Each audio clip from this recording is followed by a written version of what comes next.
This is how it made it easy for the jury. Juvenile kid stabs somebody. All right. Guy in the military gets put out after 4 court-martials. Gun gets discharged in the room. Now you're going with your bondsman on a fundraising trip and you beat her up too. This is how it happens. Right.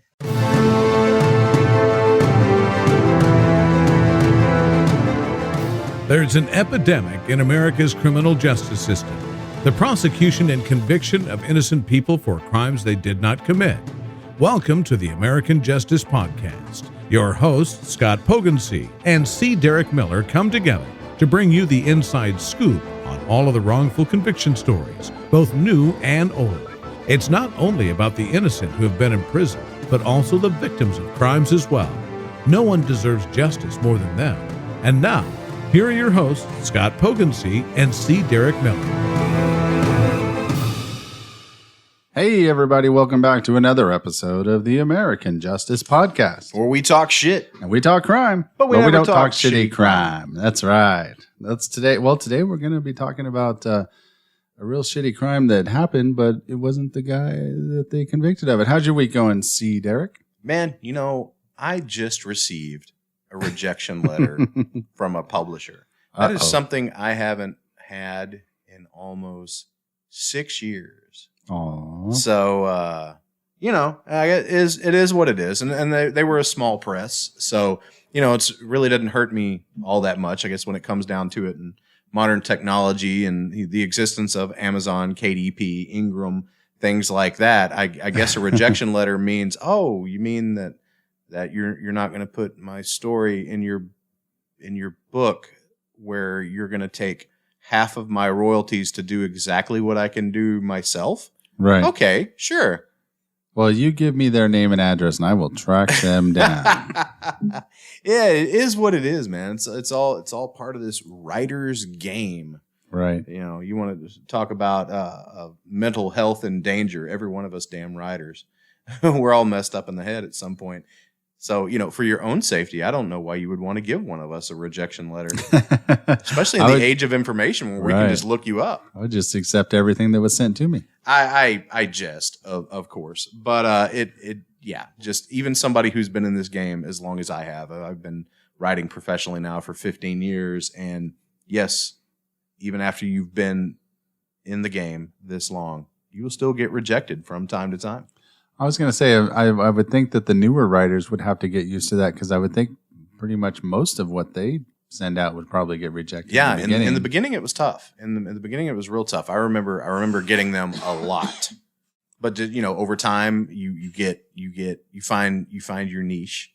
You get on a roll, and then you think, oh, I'm untouchable. Everybody wants to read my stuff, and then then slap. Right back to where you started. So it's all a game. Like those poker players that win a tournament and they're thinking, oh, I'm the greatest shit that ever happened. And then they don't win another tournament for like months. Yeah. So you have to just keep on pecking away, man. That's the only thing you can do. Because if you're pecking away, you're definitely a pecker. That's right. Well, this pecker is going to keep on pecking away. Oh, you keep pecking. All right. Well, this week we're going to be talking about a guy named Rubin Carter. Rubin the Hurricane Carter. Let's see. Let's get into it. How about we do that? Let's do it. Rubin Hurricane Carter was an American-Canadian middleweight boxer who was wrongfully convicted of murder and released following a petition of habeas corpus after serving almost 20 years in prison. 2 damn decades. Too damn long. Carter and his co-accused, a guy by the name of John Artis, were arrested for triple homicide in 1966. The crime was committed at the Lafayette Bar and Grill in Paterson, New Jersey. A Lafayette bar in New Jersey. That's interesting. Yeah. I mean, God, I can't. The more I read about this case, the more I was thinking like Sopranos. Right. First of all, New Jersey. I've been to New Jersey just as many times as I've been to New York. I've been to New Jersey like 50 times in the past 10 years. And the further away you get from New York City, the nicer New Jersey gets. Oh, really? New York think of New York as like a mini United States of America. You think about how people perceive Mexico. And when they think of Mexico as just this horrendous place where it's just crimes and shootings and drugs and all kinds of nastiness, they're talking about the border towns. They're talking about the parts of Mexico that are closest to the United States, because the further into Mexico you get, the nicer it gets, the more tropical it gets, the nice beaches and the vacation destinations. Well, the same thing happens with New Jersey. The parts of New Jersey that butt up to New York City are just nasty, disgusting, industrial, crime-ridden, ugly. And then the further you get into the state, it looks like something out of a Norman Rockwell painting. Nice. Well, that's like the Jersey Shore, right? I never watched a single episode of that show, and I pride myself on it. I haven't either, but I know of it, and I've seen clips of it, and it always seems like they're in a real nice area of, the beach and nice houses and stuff like that. So yeah, it's New Jersey is actually a pretty cool place. I remember going to a bar once there called Charlie's, and it was where they had filmed the music video for Bruce Springsteen's Glory Days. Oh, cool. And they actually had karaoke there, but with a live band. Did you sing Glory Days? I did not sing Glory Days. This was before my time as a karaoke junkie. Okay. All right. Police stopped Rubin and John's car at 2:30 in the morning while they were on their way home from a nightclub. They were released, but stopped again after dropping off a third person in the car 45 minutes later, and they were arrested. This is what's typically known as a New Jersey Saturday night, or so I've been told by people from New Jersey. We joke. The two men were interrogated for 17 hours. Jeez. Released. I know, I hope they were allowed to go to the bathroom. Jeez, that's crazy. Especially since they just came from a nightclub. Yeah. Oh, yeah. God, that had to be horrible. Just sitting there, you're half drunk. It's in the middle of the night. You're tired. You've been dancing. You've been drinking. And cops just want to talk. And all you want to do is go to sleep. That has to be horrible. I know, right? And I can't imagine them not allowing, if I wasn't being interrogated and not allowing me to go to the bathroom, I'd just be like, okay, fine. I'll just piss right here in the seat. Yeah. What are you going to do? Convict me of murder? Oh, no. Well, only in Hunt County. All right. Yeah, all right. The two men were interrogated for 17 hours, released, and then arrested again a few weeks later. They were convicted of the triple homicide in 1967 and sentenced to life. They were retried in 76, but their sentences were upheld. In 1985, however, their sentences were overturned. How did this get from A to Z? You'll have to stick around to find out. Tell us more. Let's talk about the whole story. Yes, the story of the whole. Tell us about the whole, Scott. We want to know all about the whole. All right. Well, I will tell you now. Carter wrote an autobiography, The 16th Round, while in prison. It inspired the 1975 Bob Dylan song Hurricane and the 1999 film The Hurricane with Denzel Washington. From 93 to 2005, Carter served as the executive director of the Association in Defense of the Wrongfully Convicted, which was later renamed the Innocence Canada. Also in 2019, the case was made into a BBC podcast series titled The Hurricane Tapes. It was based on interviews from the survivors which were taken during the original investigation, and several with Carter himself, which were recorded by Ken Klonsky for his 2011 book, The Eye of the Hurricane. This is another case I'd never heard of before. Yeah. And as many times as there's movies made about this. There's all kinds of media here. Right. Well, there's just so much information about so many different cases. It's hard to hear about. It was a movie with Denzel Washington, right? Yeah, it was. And I still, as much as I love Denzel Washington, had never heard of this film. Yep. Well, Carter was born in Clifton, New Jersey, and was the middle child in a family with 7 children. He claimed to have a horrible relationship with his father and did some time in juvenile for stabbing a man who he claimed tried to sexually assault him. He escaped from the reformatory in 1954 and joined the Army. He was sent to Germany after basic training and began his career as a boxer. He was discharged 2 years later after 4 court-martials. He was incarcerated for a while shortly after his military career, but he became a professional boxer in the civilian world after his release in 1961. Only clocking in at 5'8", he fought his entire pro career as a middleweight. His style and power earned him the Hurricane nickname, and he climbed up the ranks. Unfortunately, his time at the top was short-lived. Adding more incidents to an already violent criminal past, he was involved in an incident in London in 1965 in which a gun was discharged inside of a hotel room. His career ended with 27 wins, 12 losses, and 1 draw in 40 fights. See, now we go back to the beginning. You know, this kid, he was in juvenile because he stabbed a man that he claimed tried to sexually assault him. He went into the military. He had 4 court-martials. Like, you have to do some pretty horrendous stuff to get court-martials in the Army, but 4 of them, I don't remember seeing what those court-martials were for, and they were probably sealed in his military records anyway, which we wouldn't have access to. Right. But 4 court-martials in the Army. Gets out, becomes a professional boxer. He's a public figure. Gets in trouble again because somebody discharged a gun in a hotel room. I mean, this guy just had trouble follow him everywhere. His name should have been Rubin Trouble Carter. Yes. The trouble just follows me. Maybe they called him the Hurricane because his luck just blew.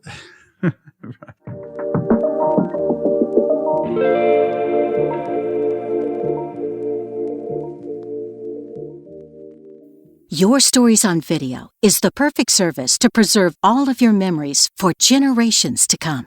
If you've ever thought to yourself that it's time to get all of those precious memories down on video, now is the time. Here's a quick sample of one of our videos. My name is Daryl Kaiser, and I was born in 1925 in Canby, Minnesota. The happiest day of my life. It has to be when I got married. Yeah, that would have to be my happiest day. I sat down in a chair that was several chairs, and there was women on the opposite side. And I ordered me a drink, and I looked down that way, and Betty was looking at me. So I winked at her. And the next thing I know, then I went and asked her for a dance, and we danced and several times, and then I asked to take her home. I can't say that I ever gets out of my mind at all. Daryl hired Your Stories on Video because he wants his grandkids and their grandkids to hear from his own mouth and his own likeness what his life was like. He also shared the family ancestry as only he could. Going back and researching archives are one thing, but watching the person that lived it is so much better. The process to get a video is very simple. Just go to www.yourstoriesonvideo.com and request a consultation. Then one of our experienced story consultants will work with you from the beginning to the end to make sure your video is exactly what you want it to be. Many kinds of individuals and families utilize our service, from the older generation wanting to pass down their wisdom to those that have an unfortunate medical diagnosis. Contact Your Stories on Video today at yourstoriesonvideo.com. Mention the American Justice Podcast and receive a 25% discount.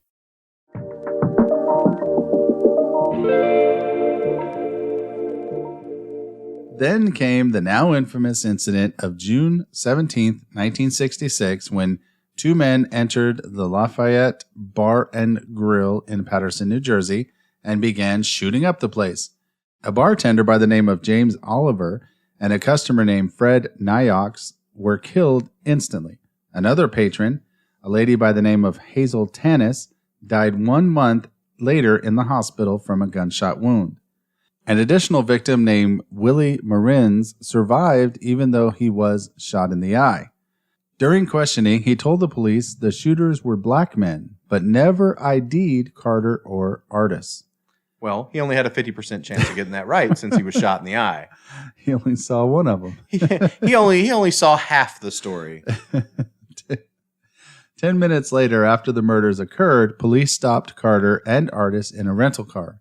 It is claimed that the police recognized Carter and knew him to be a controversial local celebrity. Happens to me all the time. I think controversial is kind of, I would say that's putting it nicely.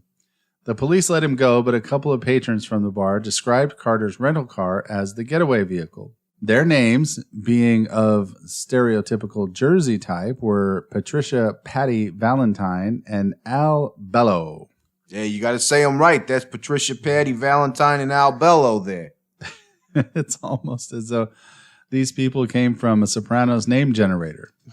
Oh, trust me. I'm sure there's one of those on the internet somewhere. It probably those is. ads you see on social media. What's your Sopranos name? What's your Star Wars Sith name? Right. I don't even want to know. Mine would be crazy. But anyways, all right. Bello admitted that he was only in the area because he was acting as a lookout while he and a companion, Arthur Bradley, whoa, an easy name, Bradley, Nice. were breaking into a nearby warehouse. It's always fun to say you weren't doing one crime by confessing to I was doing another crime. Look, man, there was no way I was over there because I was over here screwing up on this over here. Right. He discovered the bodies when he entered the bar to purchase cigarettes. He used this opportunity to empty the cash register at the bar. I mean, opportunity. I think we were talking about that in one of the other episodes that was something about, you're walking along and there's an unconscious woman. You got an opportunity, right?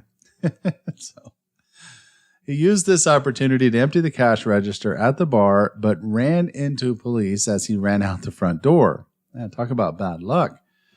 He later claimed he saw two black males carrying a shotgun and a pistol, but ran from them. He insisted they escaped in a white car, which was double parked outside the Lafayette. Can you imagine listen, I'm going to go in here and I'm going to take the money out of the cash register in this bar.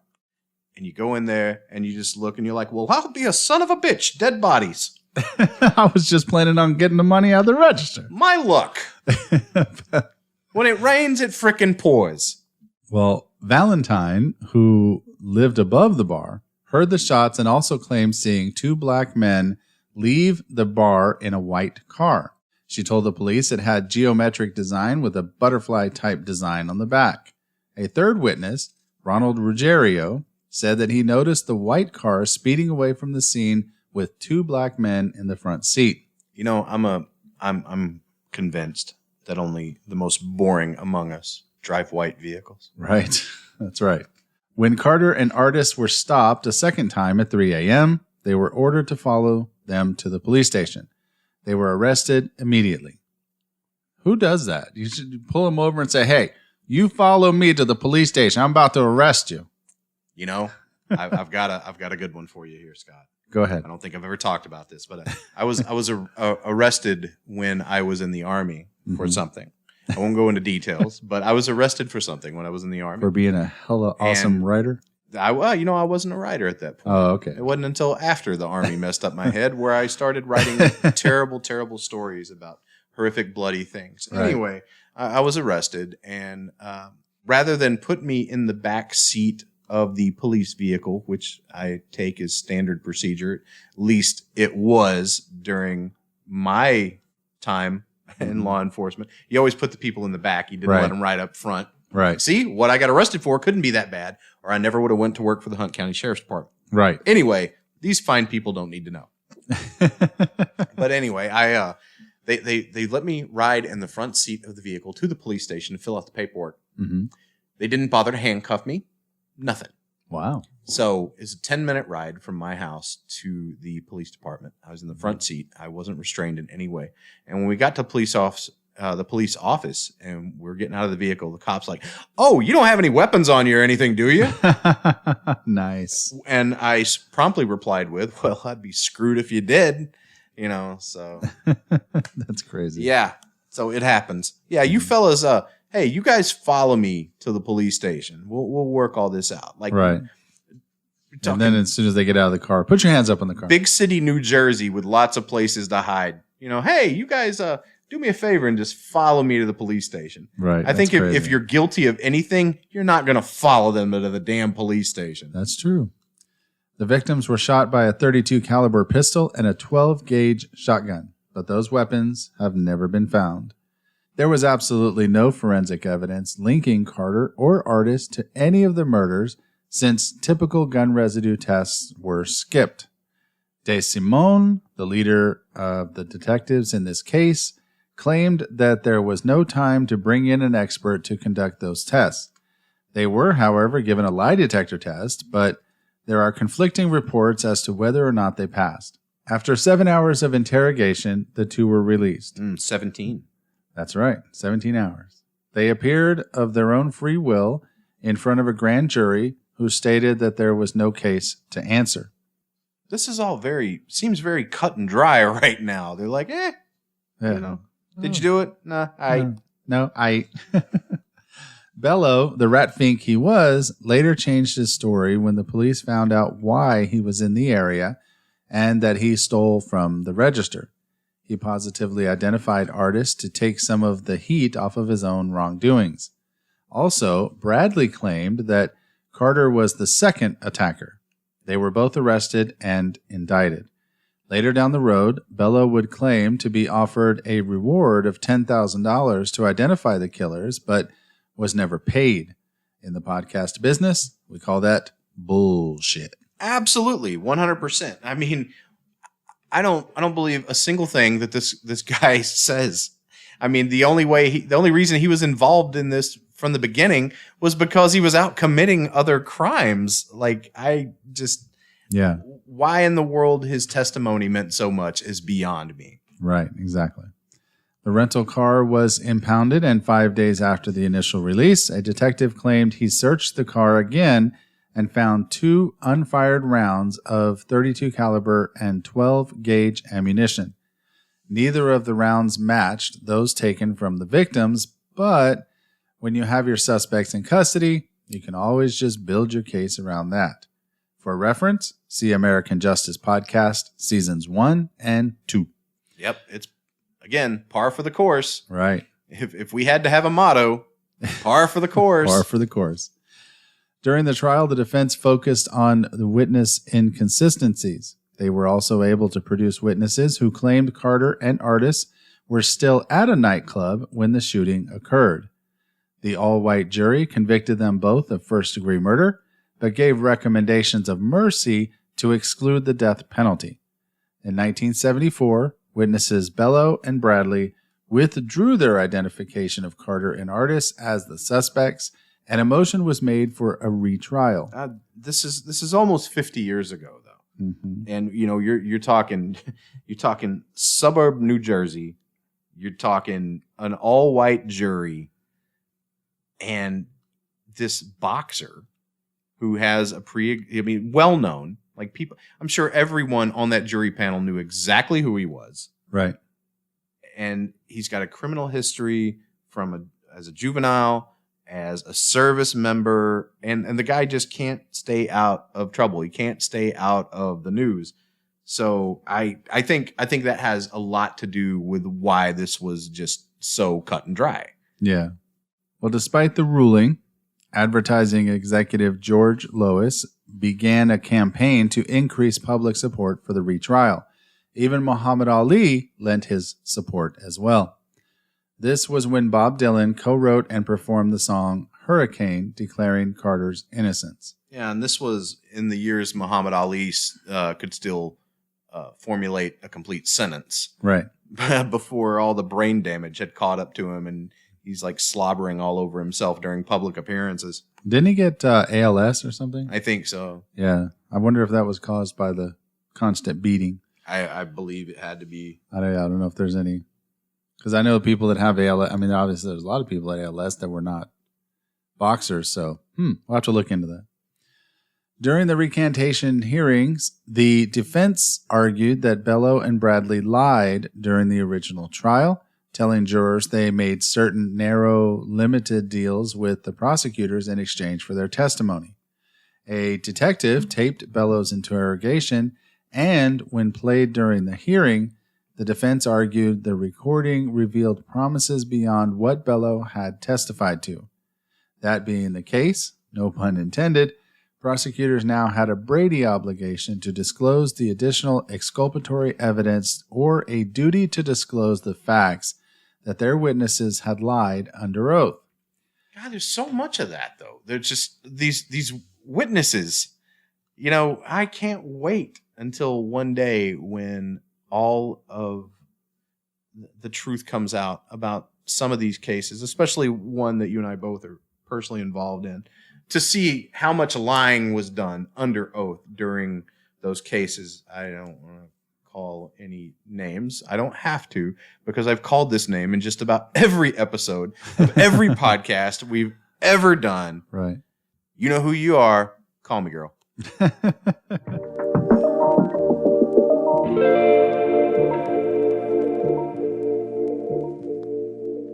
The New Jersey Supreme Court unanimously held that the evidence of various deals made between the prosecution and the witnesses should have been disclosed to the defense before or during the original trial, since it could have affected the jury's evaluation of the eyewitnesses' credibility. The retrial was granted. The current prosecutor, Burl Ives Humphreys, decided to try the case again, even though it was now 10 years old. He had original witnesses, Bello, polygraphed twice. He passed both times.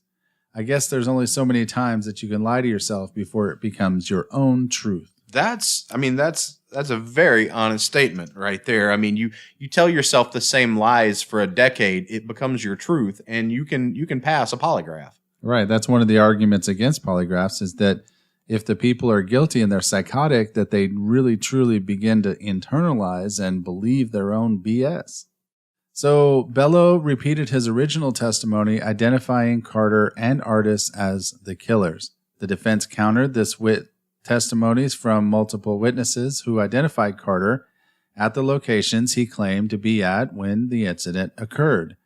They also pointed out Valentine's inconsistencies in her testimony, as well as the rereading of a testimony from William Marines, a man who passed away a few years before the retrial.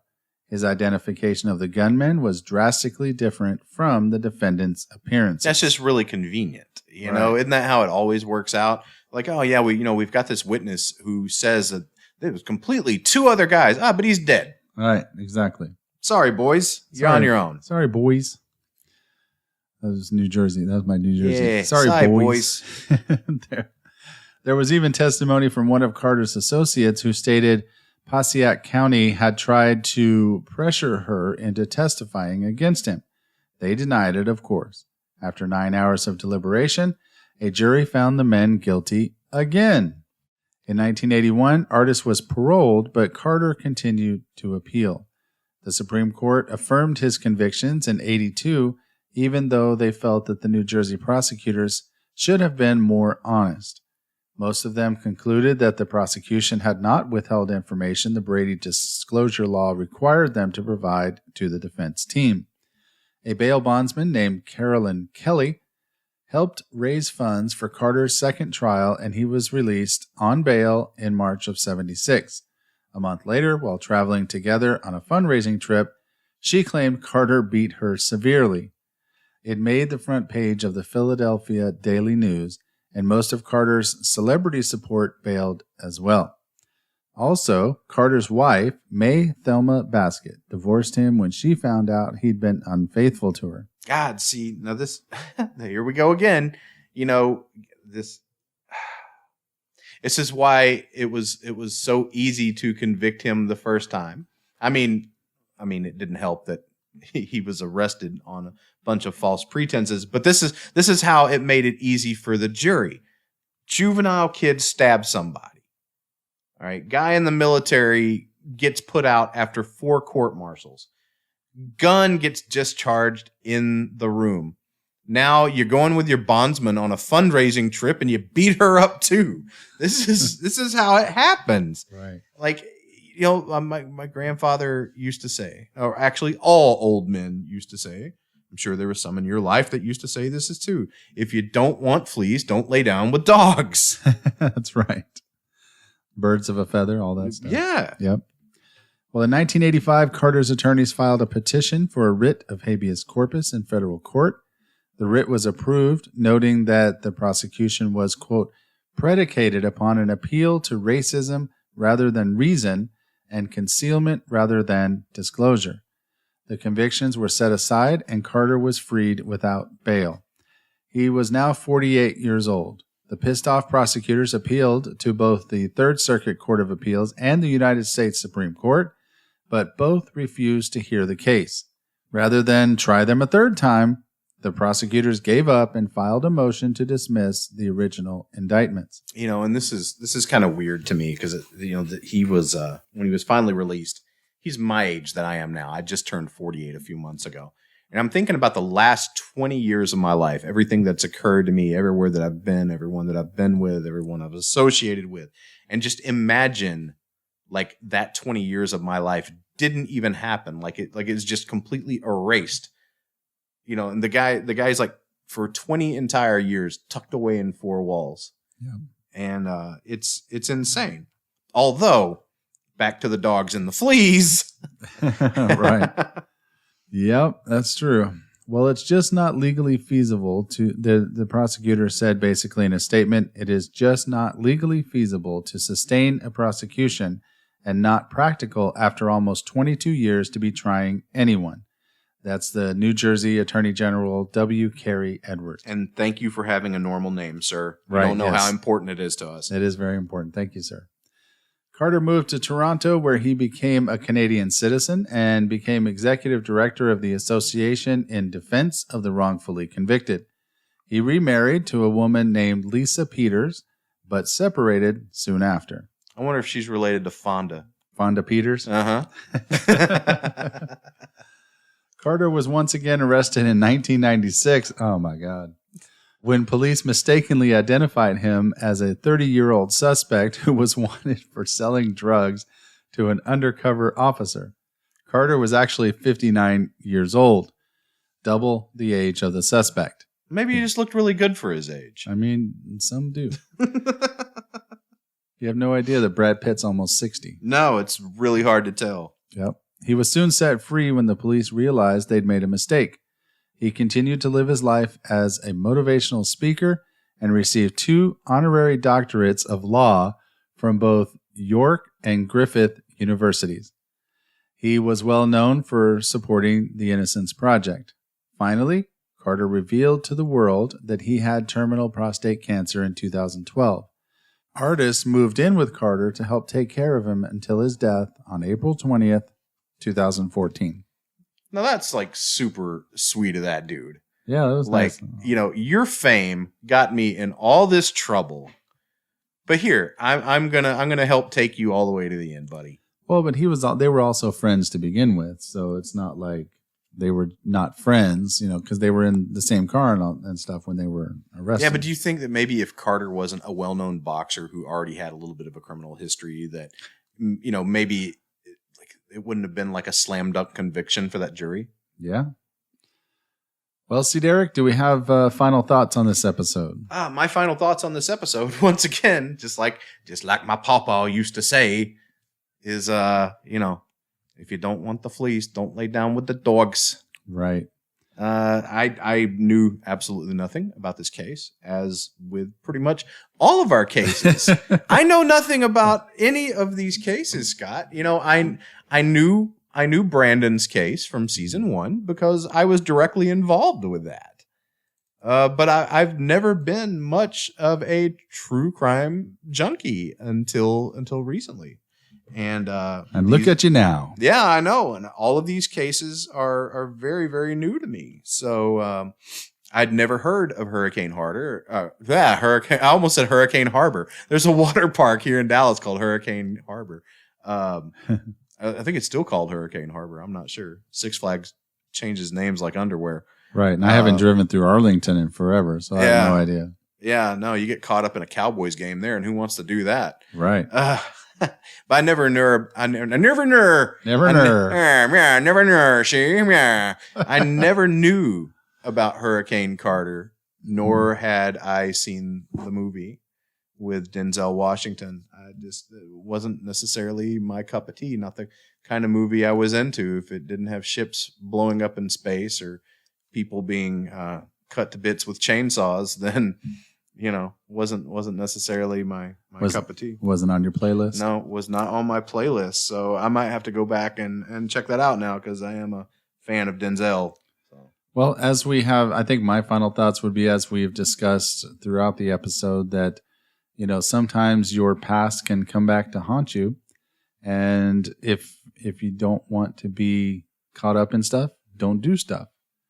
You don't want to associate with people like that either, but, you got to think that if you have an extensive criminal past and you're out free for whatever reason, you got to think that you want to live on the right side of the law every single day, just to make sure that, something doesn't get accused. And of course, you never be sure that you won't be accused of something falsely, but, I would be very careful not to put myself in any situation where it could ever be construed that I had ever done anything. Yeah. Otherwise, that past will come back to haunt you. Don't start no shit, won't be no shit. That's right. All right. Well, until next time, Derick, I think people should learn to stay aware, stay strong, and get involved. We'll see you next time. The American Justice Podcast is owned and copyrighted by Atua Productions, LLC of Dallas, Texas. Your hosts are Scott Pogensey and C. Derick Miller. Atua Productions aims for this to be an interactive podcast where you, the audience, has a great amount of influence on the content of our shows. You can interact with us in several ways. First, and most preferred, is you can leave us a voicemail. Our phone number is 972-942-0444. Be sure to leave your name and city you're calling from, along with whether or not we can use your voice on the air. If Facebook is more your style, you can log on to our Facebook page at facebook.com/American Justice Podcast. Feel free to leave a comment, or you can message us on Messenger if you have a more pressing question or issue. If you'd like to blog about the show, you can log on to AmericanJusticePodcast.com and let us know what you think there. If you're a tweeter, you can also voice your opinion on Twitter at @AJusticePodcast. We would very much appreciate it if you could give us a 5-star review on all the podcast streaming platforms.